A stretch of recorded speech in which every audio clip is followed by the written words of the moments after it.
Price the lord brothers and sisters. தானியேல் புத்தகத்தில் இருந்து கேள்வி பதில்களை நாம் இப்பொழுது பார்க்கலாம்.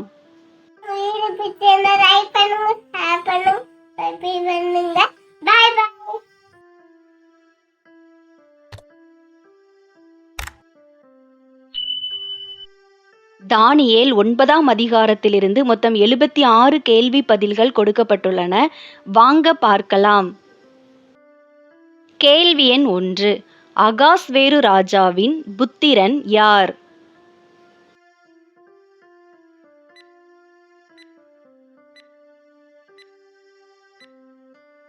தரியு. தானியேல் 9ஆம் அதிகாரம் 1ஆம் வசனம்.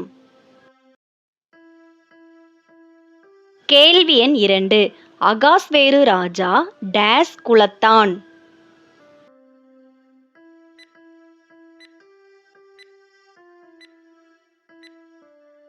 மேதிய குலத்தான். தானியேல் 9ஆம் அதிகாரம் 1ஆம் வசனம். கேள்வி எண் 3. அகாஸ்வேரு டேஸ் உடைய ராஜ்யத்தின் மேல் ராஜாவாக்கப்பட்டான்?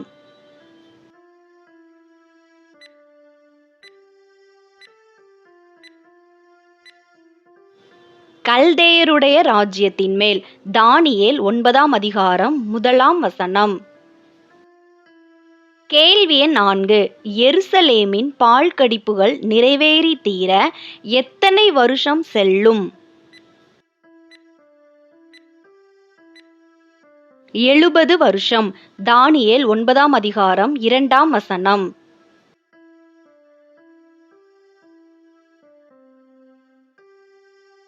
கேள்வி எண் 5. எருசலேமின் பாழ்கடிப்புகள் நிறைவேறி தீர 70 வருஷம் செல்லும் என்று சொன்ன தீர்க்கதரிசி யார்?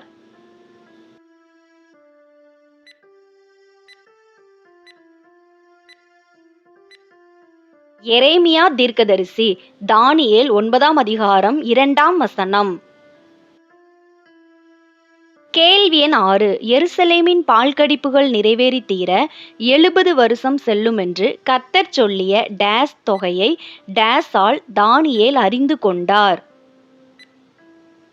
வருஷங்களின் தொகையை புஸ்தகங்களால். தானியேல் 9ஆம் அதிகாரம் 2ஆம் வசனம். கேள்வி எண் 7. எருசலேமின் பாழ்கடிப்புகள் நிறைவேறி தீர 70 வருஷம் செல்லும் என்று தரியு ராஜ்யபாரம் பண்ணின எத்தனாம் வருஷத்தில் தானியேல் அறிந்து கொண்டார்? 1ஆம் வருஷத்தில். தானியேல் 9ஆம் அதிகாரம் 1ஆம் மற்றும் 2ஆம் வசனங்கள். கேள்வி எண் 8. தானியேல் உபவாசம் பண்ணி டேஸிலும் உட்கார்ந்தான்? ரெட்டிலும் சாம்பலிலும்.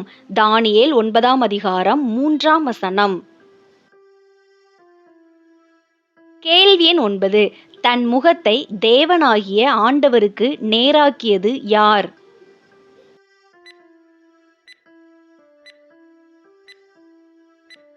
தானியேல். தானியேல் 9ஆம் அதிகாரம் 3ஆம் வசனம். கேள்வி எண் 10. தேவனாகிய ஆண்டவரை டேஸினாலும் தேட தானியேல் தன் முகத்தை அவருக்கு நேராக்கினான்?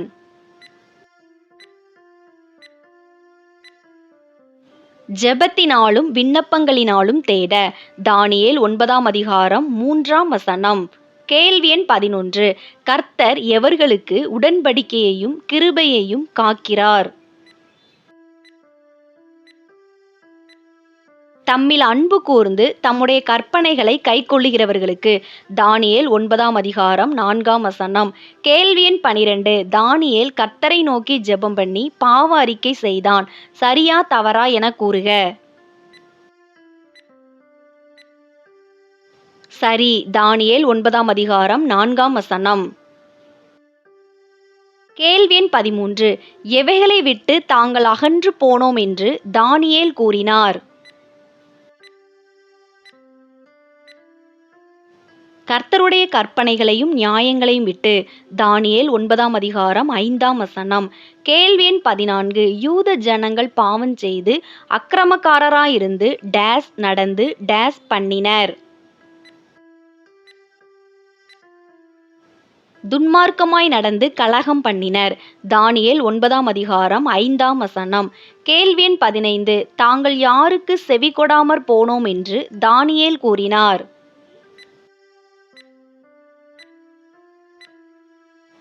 தீர்க்கதரிசிகளாகிய கர்த்தருடைய ஊழியக்காரருக்கு. தானியேல் 9ஆம் அதிகாரம் 6ஆம் வசனம். கேள்வி எண் 16. தீர்க்கதரிசிகளாகிய கர்த்தரின் ஊழியக்காரர் எவர்களிடமெல்லாம் பேசினர்?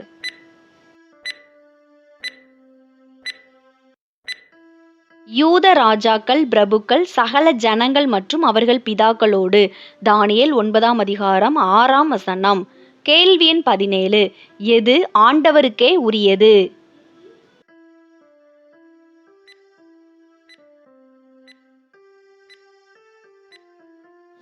நீதி ஆண்டவருக்கே உரியது. தானியேல் 9ஆம் அதிகாரம் 7ஆம் வசனம். கேள்வி எண் 18. ஆண்டவரே, நீதி உமக்கே உரியது என்று கூறியது யார்?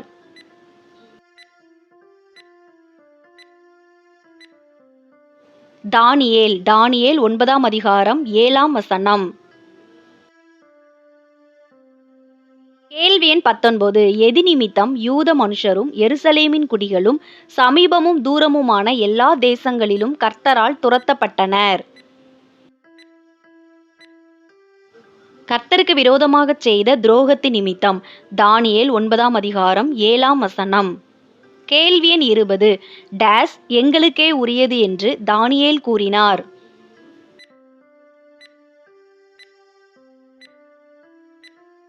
வெட்கம் எங்களுக்கே உரியது என்று. தானியேல் 9ஆம் அதிகாரம் 7ஆம் வசனம்.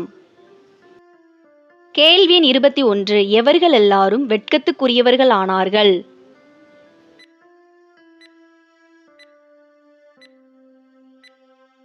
இஸ்ரவேல் ராஜாக்களும் பிரபுக்களும் பிதாக்களும். தானியேல் 9ஆம் அதிகாரம் 8ஆம் வசனம். கேள்வி எண் 22. எதினால் இஸ்ரவேலின் ராஜாக்களும் பிரபுக்களும் பிதாக்களும் வெட்கத்துக்குரியவர்கள் ஆனார்கள்? ஆண்டவருக்கு விரோதமாக பாவம் செய்தபடியால். தானியேல் 9ஆம் அதிகாரம் 8ஆம் வசனம். கேள்வி எண் 23. இஸ்ரவேலர் கர்த்தருக்கு விரோதமாக கலகம் பண்ணினர். சரியா தவறா என கூறுக. சரி. தானியேல் 9ஆம் அதிகாரம் 9ஆம் வசனம். கேள்வி எண் 24. தீர்க்கதரிசிகளாகிய தம்முடைய ஊழியக்காரரை கொண்டு கர்த்தர் இஸ்ரவேலருக்கு முன்பாக வைத்தது என்ன? கர்த்தருடைய நியாயப்பிரமாணங்கள். தானியேல் 9ஆம் அதிகாரம் 9ஆம் வசனம். கேள்வி எண் 25. இஸ்ரவேலர் கர்த்தருடைய டேஸுக்கு செவி கொடாமற் போனார்கள்?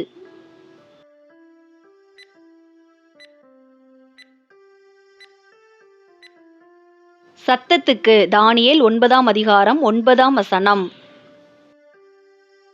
வேதாகம தேர்வுக்கு ஆயத்தப்படுபவரா நீங்கள்? வேத வசனங்களை கற்றுக்கொள்ள நினைப்பவரா நீங்கள்? அப்படின்னா நம்ம சேனலை மறக்காம சப்ஸ்கிரைப் பண்ணிக்கோங்க. அப்படியே பக்கத்தில் இருக்கிற பெல் பட்டனை கிளிக் பண்ணி ஆளுங்கிற பட்டனை கிளிக் பண்ணுங்க. அப்போ தான் நாங்கள் எப்போல்லாம் வீடியோஸ் போடுறோமோ அப்போல்லாம் உங்களுக்கு நோட்டிஃபிகேஷனில் வரும். இந்த வீடியோ உங்களுக்கு பிடிச்சிருந்ததுன்னா லைக் பண்ணுங்க. நீங்கள் பண்ணுற ஒரு லைக் தான் இந்த மாதிரி வீடியோஸ் போட எங்களை இன்னும் உற்சாகப்படுத்தும். வேதாகம தேர்வு எழுத உங்களுடைய நண்பர்கள் மற்றும் உறவினர்களுக்கும் இந்த வீடியோவை ஷேர் பண்ணுங்க. அவங்களும் பயன்பெறட்டும்.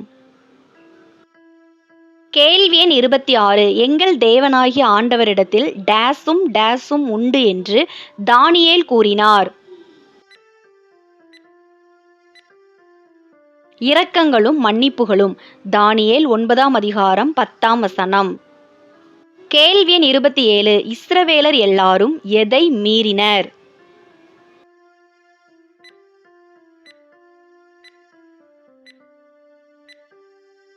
கர்த்தருடைய நியாயப்பிரமாணத்தை. தானியேல் 9ஆம் அதிகாரம் 11ஆம் வசனம். கேள்வி எண் 28. கர்த்தருடைய சத்தத்துக்கு செவி கொடாமல் விலகி போனவர்கள் யார்?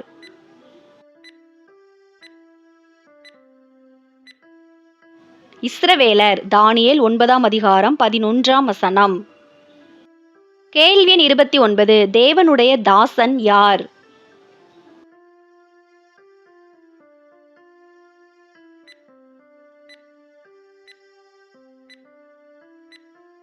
மோசே. தானியேல் 9ஆம் அதிகாரம் 11ஆம் வசனம்.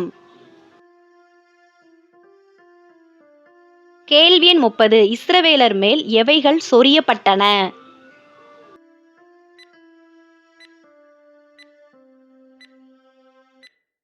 மோசேயின் நியாயப்பிரமாண புஸ்தகத்தில் எழுதியிருக்கிற சாபமும் ஆணையாக்கினையும். தானியேல் 9ஆம் அதிகாரம் 11ஆம் வசனம். கேள்வி எண் 31 இஸ்ரவேலரை நியாயந்தீர்த்தது யார்?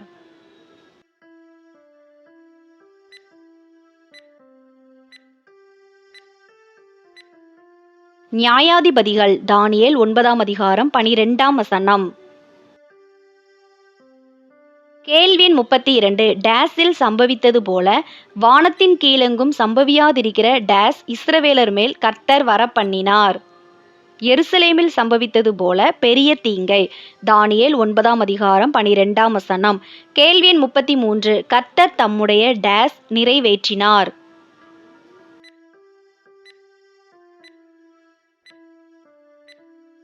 தம்முடைய வார்த்தைகளை. தானியேல் 9ஆம் அதிகாரம் 12ஆம் வசனம். கேள்வி எண் 34 எதில் எழுதியிருக்கிற தீங்கெல்லாம் இஸ்ரவேலர் மேல் வந்தது?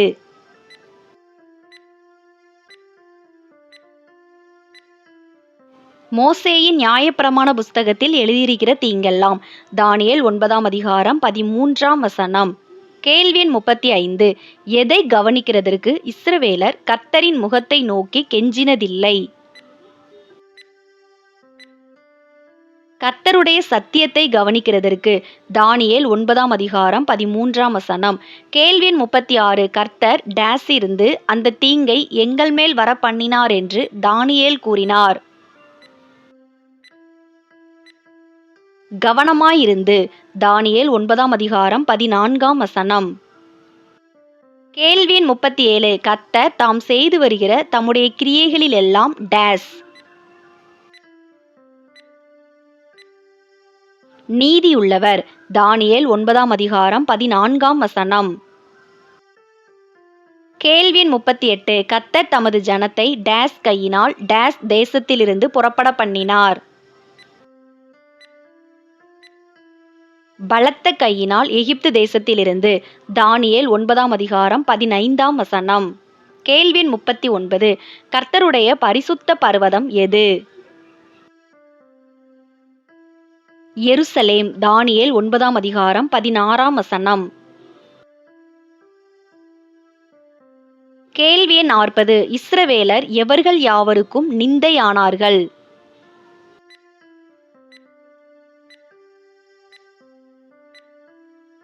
சுற்றுப்புறத்தார் யாவருக்கும். தானியேல் 9ஆம் அதிகாரம் 16ஆம் வசனம். கேள்வி 41 எதினால் எருசலேமும் கர்த்தருடைய ஜனங்களும் தங்கள் சுற்றுப்புறத்தார் யாவருக்கும் நிந்தையானார்கள்?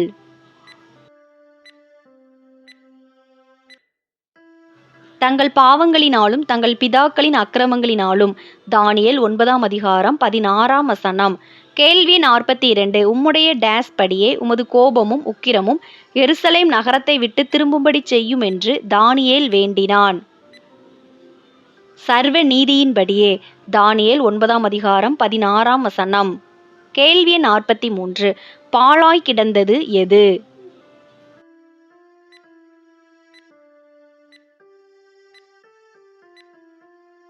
கர்த்தருடைய பரிசுத்த ஸ்தலமாகிய எருசலேம்.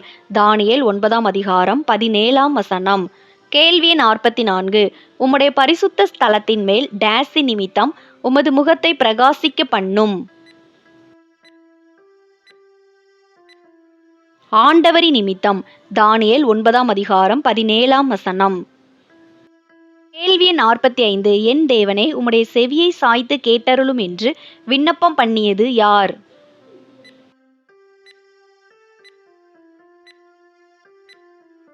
தானியேல். தானியேல் 9ஆம் அதிகாரம் 18ஆம் வசனம். கேள்வி 46 எதை அல்ல எதையே நம்பி எங்கள் விண்ணப்பங்களை உமக்கு முன்பாக செலுத்துகிறோம் என்று தானியேல் கூறினார்? எங்கள் நீதிகளை அல்ல உம்முடைய மிகுந்த இரக்கங்களையே நம்பி என்று. தானியேல் 9ஆம் அதிகாரம் 18ஆம் வசனம். கேள்வி 47 கர்த்தருடைய நாமம் எவைகளுக்கு தரிக்கப்பட்டிருக்கிறது?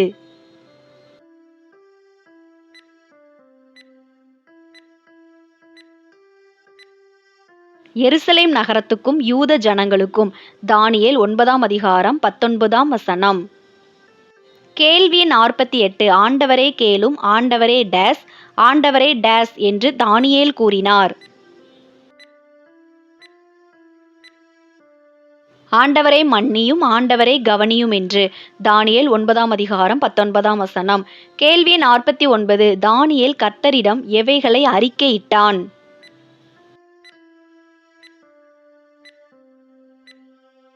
தன் பாவத்தையும் தன் ஜனமாகிய இஸ்ரவேலின் பாவத்தையும். தானியேல் 9ஆம் அதிகாரம் 20ஆம் வசனம். கேள்வி எண் 50. என் தேவனே, உம்முடைய நிமித்தமாக அதை டேஸ் செய்யும் என்று தானியேல் கூறினார். தாமதியாமல் செய்யும் என்று. தானியேல் 9ஆம் அதிகாரம் 19ஆம் வசனம்.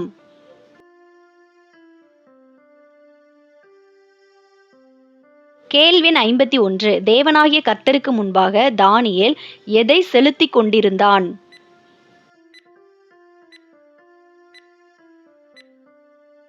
தேவனுடைய பரிசுத்த பர்வதத்துக்காக தன் விண்ணப்பத்தை. தானியேல் 9ஆம் அதிகாரம் 20ஆம் வசனம். கேள்வி எண் 52. தானியேல் ஜெபம் பண்ணி கொண்டிருக்கும் போது முதல் தரிசனத்தில் கண்ட புருஷன் யார்?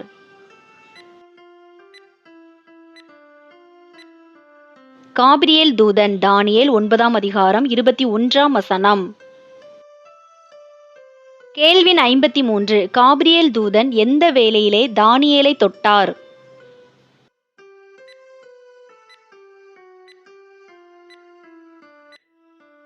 அந்திபலியின் நேரத்திலே. தானியேல் 9ஆம் அதிகாரம் 21ஆம் வசனம். கேள்வி எண் 54. வேகமாய் பறந்து வந்தது யார்?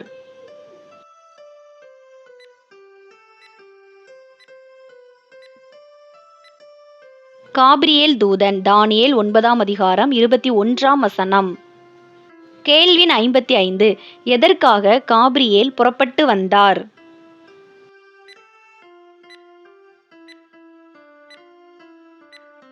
தானியேலுக்கு அறிவை உணர்த்தும்படி. தானியேல் 9ஆம் அதிகாரம் 22ஆம் வசனம். கேள்வி எண் 56. தானியேலுக்கு தெளிவுண்டாக்கி தானியேலோடே பேசியது யார்?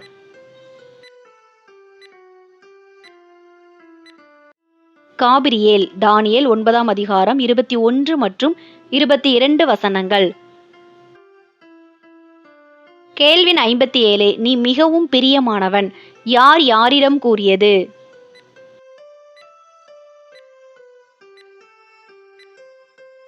காபிரியேல் தூதன் தானியேலிடம். தானியேல் 9ஆம் அதிகாரம் 23ஆம் வசனம். கேள்வி எண் 58. நீ டேஸ் தொடங்கின போதே டேஸ் வெளிப்பட்டது என்று காபிரியேல் தானியேலிடம் கூறினார். வேண்டிக் கொள்ளத் தொடங்கின போதே கட்டளை வெளிப்பட்டது என்று. தானியேல் 9ஆம் அதிகாரம் 23ஆம் வசனம்.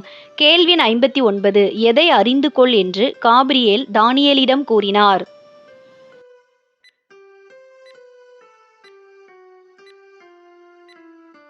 தரிசனத்தை அறிந்து கொள் என்று. தானியேல் 9ஆம் அதிகாரம் 23ஆம் வசனம். கேள்வி எண் 60. எதை தவிர்க்கிறதற்கு எருசலேமின் மேல் 70 வாரங்கள் செல்லும்?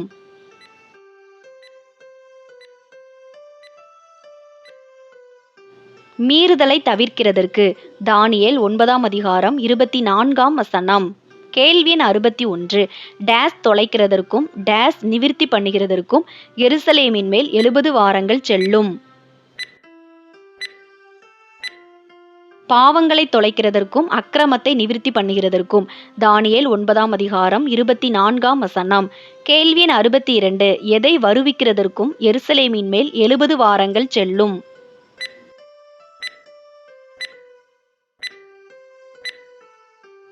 நித்திய நீதியை வருவிக்கிறதற்கும். தானியேல் 9ஆம் அதிகாரம் 24ஆம் வசனம். கேள்வி எண் 63. எவைகளை முத்திரிக்கிறதற்கு எருசலேமின் மேல் 70 வாரம் செல்லும்?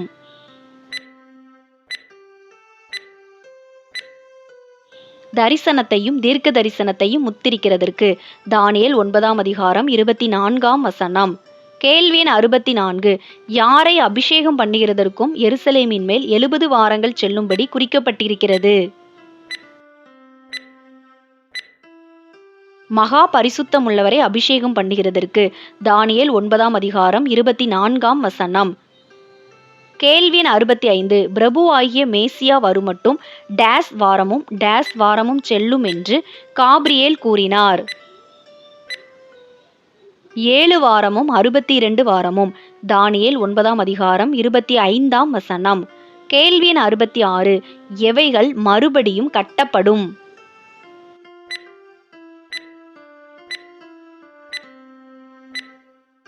எருசலேமின் வீதிகளும் அலங்கங்களும். தானியேல் 9ஆம் அதிகாரம் 25ஆம் வசனம். கேள்வி எண் 67. எருசலேமின் வீதிகளும் அலங்கங்களும் டேஸ் காலங்களில் மறுபடியும் கட்டப்படும்?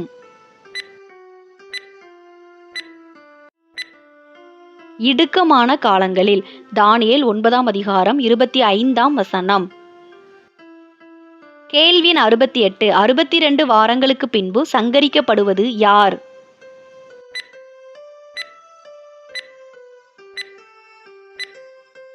மேசியா. தானியேல் 9ஆம் அதிகாரம் 26ஆம் வசனம். கேள்வி எண் 69. எருசலேம் நகரத்தையும் பரிசுத்த ஸ்தலத்தையும் எவர்கள் அழித்து போடுவார்கள்?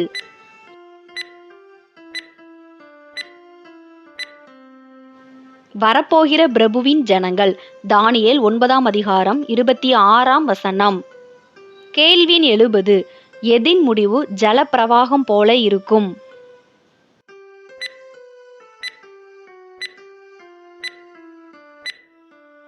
எருசலேமின் முடிவு. தானியேல் 9ஆம் அதிகாரம் 26ஆம் வசனம்.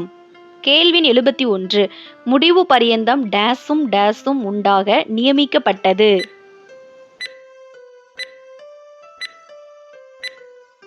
யுத்தமும் நாசமும் உண்டாக.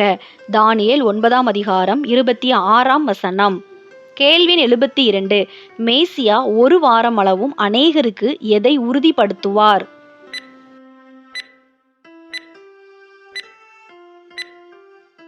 உடன்படிக்கையை. தானியேல் 9ஆம் அதிகாரம் 27ஆம் வசனம். கேள்வி எண் 73. மேசியா எவைகளை ஒழிய பண்ணுவார்?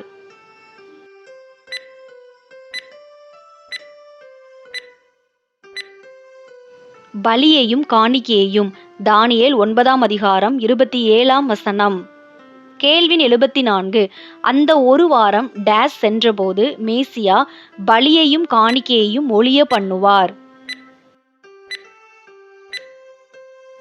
பாதி சென்றபோது. தானியேல் 9ஆம் அதிகாரம் 27ஆம் வசனம். கேள்வி எண் 75. அருவருப்பான செட்டைகளோடே வந்து இறங்குபவன் யார்?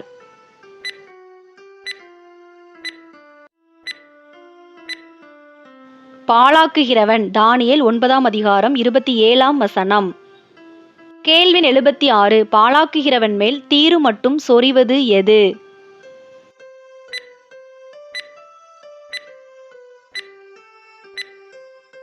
நிர்ணயிக்கப்பட்டிருக்கிற நிர்மூலம். தானியேல் 9ஆம் அதிகாரம் 27ஆம் வசனம். இவ்வளோ நேரம் இந்த வீடியோ மூலம் வேதாகம தேர்வுக்கு ஆயத்தப்பட்ட உங்கள் அனைவருக்கும் என் மனமார்ந்த நன்றியை தெரிவித்துக் கொள்கிறேன். வேதாகம தேர்வில் வெற்றி பெற என் மனம் நிறைந்த வாழ்த்துக்கள். நம்ம சேனலை சப்ஸ்கிரைப் பண்ணாதவங்க மறக்காம சப்ஸ்கிரைப் பண்ணிக்கோங்க. அப்படியே பக்கத்தில் இருக்கிற பெல் பட்டனை கிளிக் பண்ணி ஆளுங்கிற பட்டனை கிளிக் பண்ணுங்க. அப்பதான் நாங்கள் எப்போல்லாம் வீடியோஸ் போடுறோமோ அப்போல்லாம் உங்களுக்கு நோட்டிஃபிகேஷன்ல வரும். கர்த்தர் தாமே உங்கள் அனைவரையும் ஆசீர்வதித்து காப்பாராக. ஆமேன். God bless you.